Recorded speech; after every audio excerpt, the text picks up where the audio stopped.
जय और ई के हिसाब से कै और ये चले, यानी जन के हिसाब से और समाज के संकल्प के हिसाब से समाज की कर्म व्यवस्था चले और समाज का यंत्र भी उसके अनुकूल आना चाहिए। ऐसा ही उन्होंने कृषि के बारे में कहा है। कृषि के बारे में भी एक कॉन्सेप्ट दिया है, उसको उन्होंने नाम दिया अदेव मातृका कृषि। आपको रिसर्च करने के लिए बहुत सारे टॉपिक्स मिल गए, करना चाहें तो। ये अदेव मातृका कृषि क्या है? अपने देश की कृषि का सबसे बड़ा संकट क्या है? कृषि मानसून पर निर्भर है। मानसून की कृपा हो गई तो फसल हो जाएगी, और मानसून नाराज हो गया आपसे तो फसल नहीं होगी, अकाल पड़ जाएगा। तो आपको कुल मिलाकर के कृषि की व्यवस्था में सिंचाई की योजनाएं बनानी पड़ेगी, जिसके कारण से आपकी खेती मानसून पर निर्भर न रहे, अर्थात देव पर निर्भर न रहे, इंद्र की कृपा पर ही नहीं। इंद्र तो हमेशा ही गड़बड़ करता है ना, इसलिए भगवान कृष्ण ने गोवर्धन उठाया। तूने क्या समझ रखा है? तो ऐसा दीनदयाल जी ने कहा, हमको एक ऐसी कृषि व्यवस्था, ऐसी सिंचाई की व्यवस्थाएं डेवलप करनी पड़ेगी जिसके कारण से ये अदेव मातृका कर रह सके। ऐसा कुल मिलाकर के एक नए तरह का ग्रोथ मॉडल दीनदयाल जी ने देने का काम किया था। एक अंतिम बात कहकर के मैं अपना विषय पूर्ण करूंगा। विषय पूर्ण तो नहीं होता है, पर यहाँ बोलना बंद करूंगा। कुल मिलाकर दीनदयाल जी ने कहा कि देखो, आज की संपूर्ण व्यवस्था में एक नारा चल रहा है, कमाने वाला खाएगा।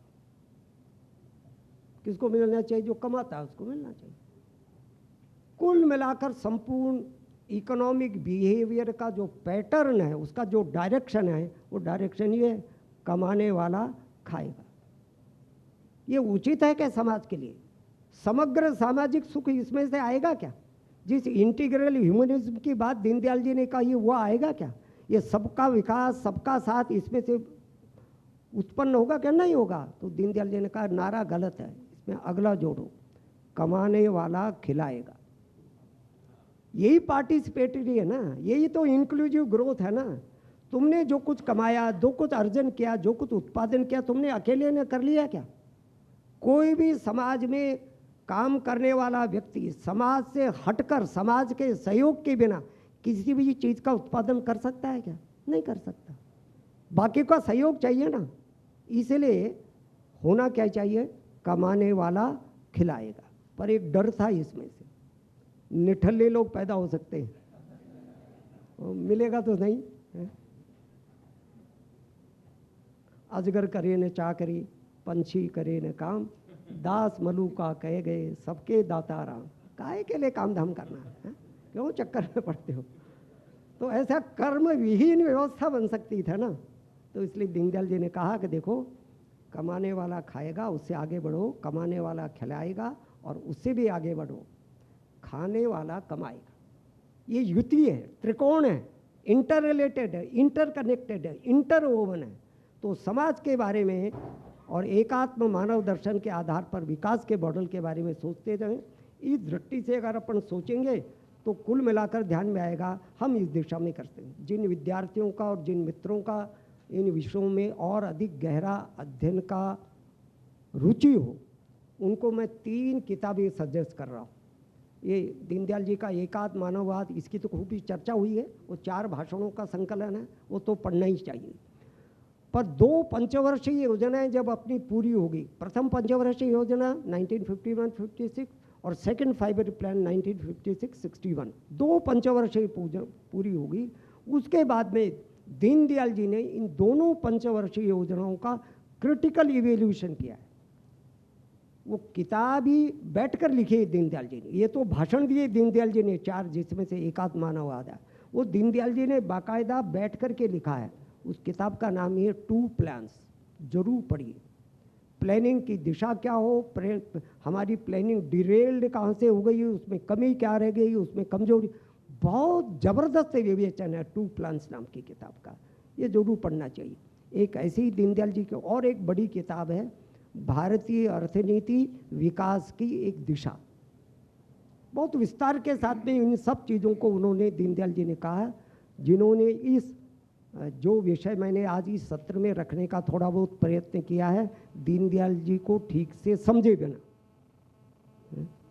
तो वो अगर आप समझना चाहते हैं तो ये 3 किताबों का अध्ययन करिए और फिर जो समझ में आ जाए मुझे भी बताइए। यहाँ के आयोजकों ने मुझे बुलाया, इसलिए उनका और इतने धैर्य के साथ आपने सुना, आप सबका हृदय के अंतःस्थल से बहुत बहुत आभार, बहुत बहुत धन्यवाद।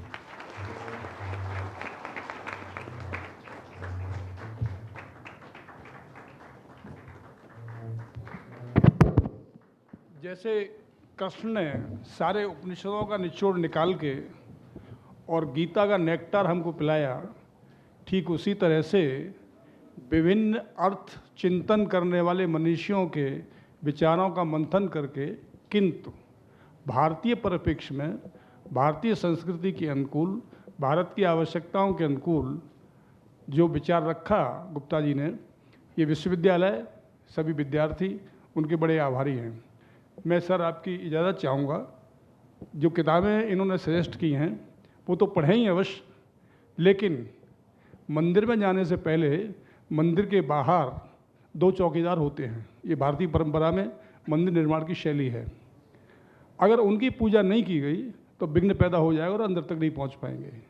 कहने का अभिप्राय ये है कि विषय को समझने के लिए सरल पुस्तक से शुरुआत करेंगे तो दीनदयाल जी को समझ पाएंगे। आज भी पंडित दीनदयाल जी को 10% से ज़्यादा है, सर मैं अतिशयोक्ति नहीं कर रहा हूँ, लोग नहीं अभी तक समझ पाए हैं, क्योंकि उन विचारों का मंथन, उन पर चर्चा, उनका अनुशीलन, उनका अनुकरण और उन अनुभवों को कलमबद्ध किया जाना नहीं हो पाया है।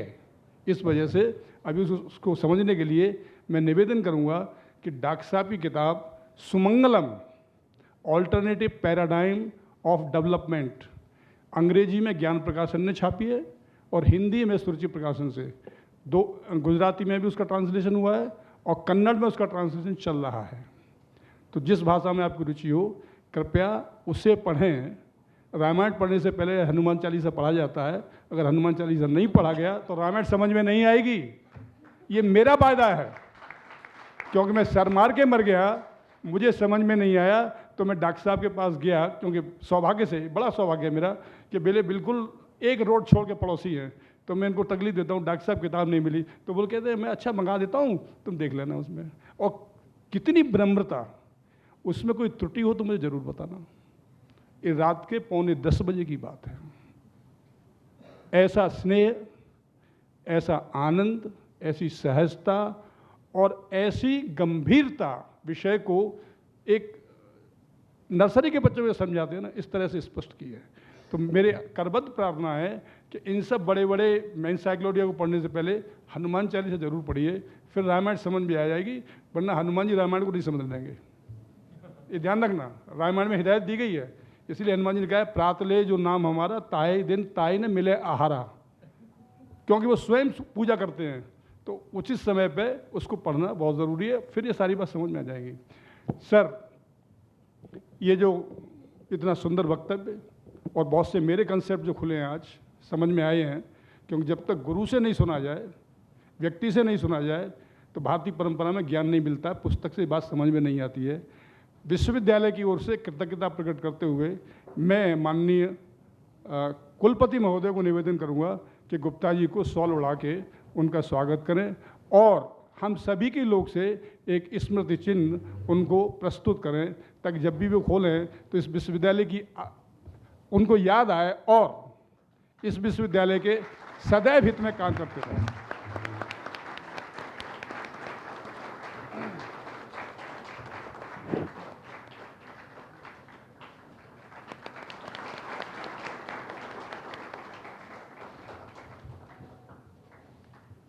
आपसे निवेदन है कि 3 लोगों ने सुबह से आपके सामने आपके दिमाग को काफ़ी स्टॉर्म करने की कोशिश की है, जो भारतीय परंपरा के खिलाफ है, क्योंकि भारतीय परंपरा में स्टीलिंग ऑफ ब्रेन की बात की जाती है, लेकिन अभी तक हमारे ऊपर पाश्चात्य असर है, इसलिए हम विचारों को ठोकते रहते हैं। बहुत से प्रश्न ऐसे होंगे जो आपके दिमाग में घूम रहे होंगे कि क्या इनका समाधान मिल सकता है। अगले 30 मिनट के अंदर, 5 मिनट के अंदर हमें अपने सवाल लिख के पास कर दीजिए, ताकि उनके उचित उत्तर आपको मिल सकें और इस विषय में आप आगे बढ़ सकें। किसी भी तरह का कोई प्रश्न जो कल से आज तक चर्चा हुई है उसमें आपके दिमाग में हो तो कृपया एक स्लिप पे लिख के दे दीजिए और यहाँ तक पहुँचा दीजिए। अगर साहब से कोई डायरेक्ट सवाल पूछना है तो आप वहीं खड़े होकर पूछ भी सकते हैं, ताकि समय को पूरी रूप से उपयोग किया जा सके।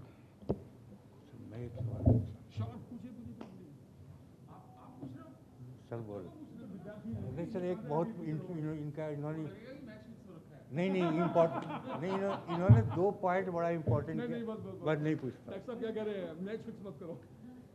बच्चे पूछो भाई, नई जनरेशन के हमारे बच्चे प्यारे प्यारे, बोलो पूछो। Yes doctor Sunita Sharma. ओ दे दो माइक एक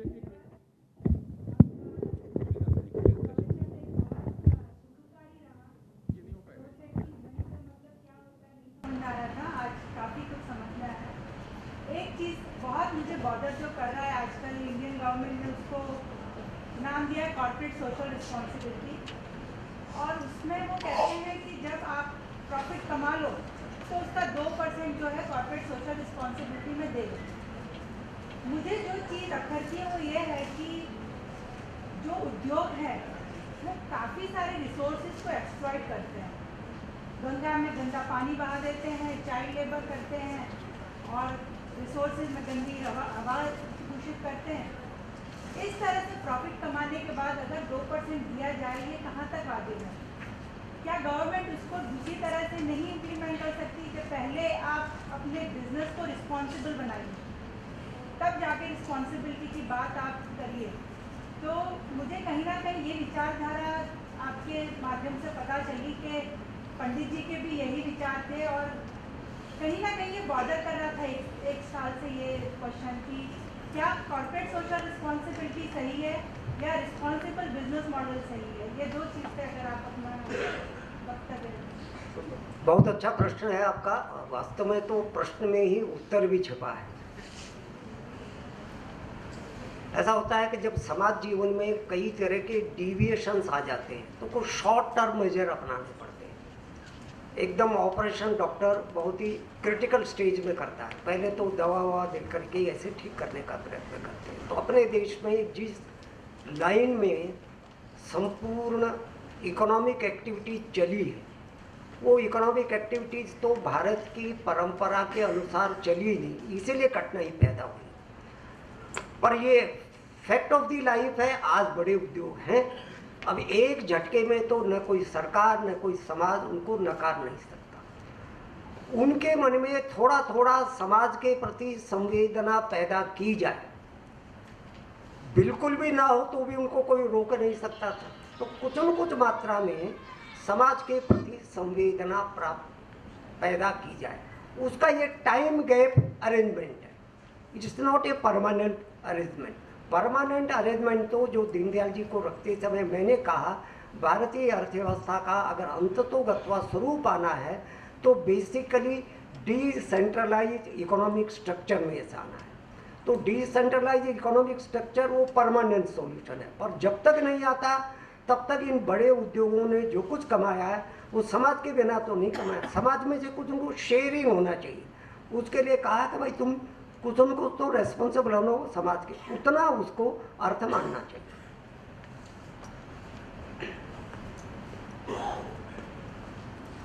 हाँ बोलिए सर, आपने बताया मनुष्य अगर भूखा होगा तो कुछ भी कर सकता है, तांडव भी मचा सकता है।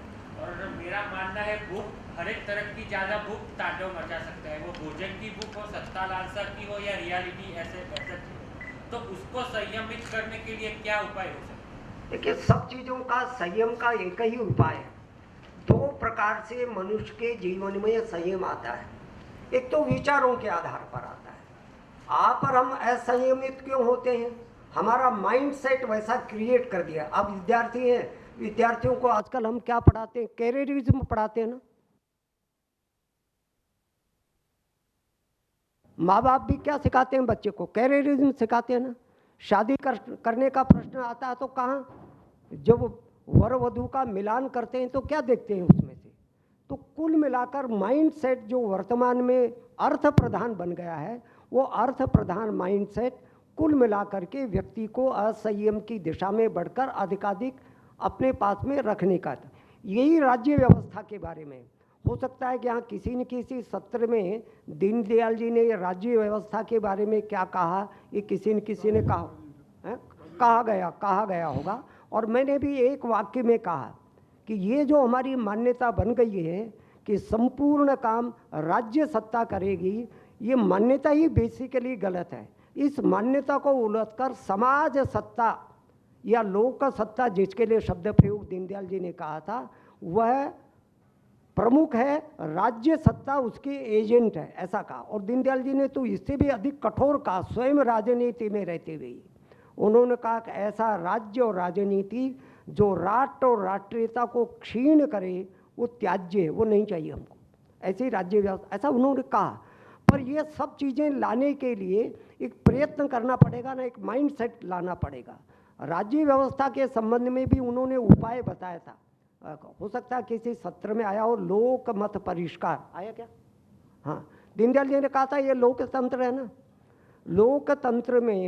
लोकतंत्र में जो भी शासन पर बैठेगा वो ठीक दिशा में चले, वो कब चलेगा? तो 3 बातों का कॉम्बिनेशन बताया था। दल अच्छा होना चाहिए, उम्मीदवार अच्छा होना चाहिए, दल अच्छा है पर उम्मीदवार खराब है, और तीसरी बात कहा इलेक्शन इशू बेस्ड होना चाहिए, मुद्दों के आधार पर लड़ा जाना चाहिए। तो आज तो न वोट लेने वाला न वोट देने वाला, मुद्दों के आधार पर कहाँ देते हैं?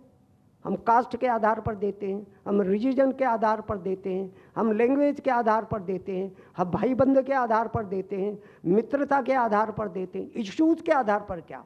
ये कैसे होगा? इसलिए दीनदयाल जी ने उस जमाने में कहा था, उसके लिए लोक मत परिष्कार, ये उन्हीं का शब्द बोल रहा हूँ, लोक मत परिष्कार, अर्थात सामान्य जन को एजुकेट करना इस दृष्टि से। अब ये एकदम होने वाला काम नहीं है, स्लो गोइंग प्रोसेस है, परंतु ये करना पड़ेगा। जब ये करेंगे तो फिर सत्ता पर बैठे हुए सत्ताधीशों की सत्ता की भूख, उस पर भी अंकुश लगेगा, और अर्थ के क्षेत्र में काम करने वाले बड़े बड़े अर्थ वाले लोगों, उसको भी संयम की दिशा में आना। तो ये कॉम्बिनेशन है कुल मिला के।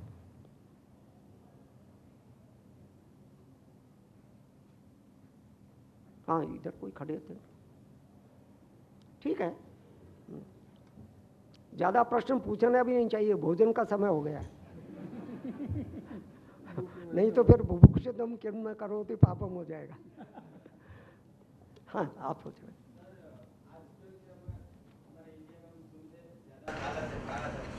तो अलग-अलग जो गवर्नमेंट आती है उन पर अलग-अलग पॉलिसी, वैसे इकोनॉमिस्ट आपके हिसाब से ऐसी क्या चीज़ है जिससे इसको रोक सकते?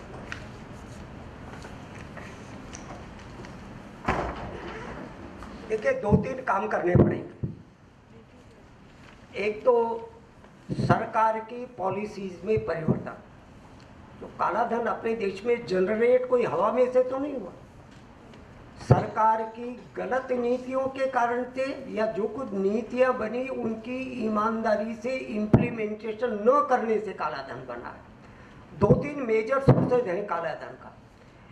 एक तो टैक्स इवेजन है, टैक्स लगाया, टैक्स की चोरी करते हैं या टैक्स अवॉइड करते हैं। टैक्स को 2 प्रकार से बचा जाता है ना, एक को टैक्स इवेजन बोलते हैं और एक को टैक्स अवॉइडेंस बनते हैं। आजकल एक्सपर्ट हो गए ना, हमने ही पढ़ा है, चार्टर्ड अकाउंटेंट क्या काम करते हैं, हमने ही पढ़ा है ना। तो कुल मिलाकर एक कुशलता के साथ में आप टैक्स से कैसे बच सकते हैं, इसकी कला में जो माहिर है ना, वो उनको सिखाते हैं, उनको पढ़ाते हैं, उनको बताते हैं, ये कर लें। तो कुल मिलाकर एक तो इसमें से फिर नीचे नीचे एक पैरेलल इकोनॉमी खड़ी होती है। एक हमारे देश में जो ब्लैक मनी जनरेट हो रहा है बड़ी मात्रा में, रियल एस्टेट में से जब हो रहा है। आपने कभी कोई रहने के लिए मकान खरीदा होगा या मकान बनाने के लिए ज़मीन खरीदी होगी, रजिस्ट्री कितने के पैसे की होती है और देते कितना 50% भी नहीं है। हमारे यहाँ दिल्ली में 50% भी नहीं है। तो रजिस्ट्री तो बहुत कम पैसे की होती है ना, बाकी तो सब जो चलता है। और फिर जब उसको बेचेंगे मल्टीपल टाइम्स से बिकेगा, जब मल्टीपल टाइम्स से बिकेगा तो उसमें भी यही होगा, रजिस्ट्री हम कम की करवाएंगे और बाकी का लेन देन अंडर द टेबल होगा। तो ये दूसरा जनरेशन का सोर्सेज बड़ी मात्रा में ये अपना है।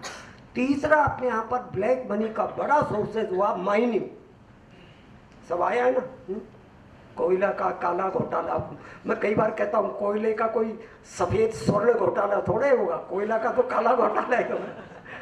तो एक बहुत बड़ा सोर्स बना अपने देश में है? ये जो सारी माइनिंग का बड़ा खेल चला सारा का सारा, अनडिजायरेबल लोगों को माइनिंग मिल रही जो कर ही नहीं रहे। माइनिंग ले लिया लाइसेंस और उसको बेच दिया, बहुत दिनों तक काम ही नहीं किया। तो बहुत बड़ा सोर्स अपने देश में माइनिंग में से ब्लैक मनी का आ गया। तो पहले तो सोर्स को पहचानना, और इन सोर्सेज में ब्लैक मनी का जनरेशन जिन नीतियों के कारण से या जिस बेईमानी से इम्प्लीमेंटेशन करने के कारण से पैदा हुआ है। मैं बहुत वर्षों हरियाणा में रहता रहा और मेरे परिचय में बताया गया ना उत्तर क्षेत्र का संघचार, जिसमें 5 प्रांत आते हैं, उसमें हरियाणा भी आते हैं। हरियाणा में एक राजकुमार काफ़ी चर्चित है ना जमीन घोटाले के लिए। तो क्या है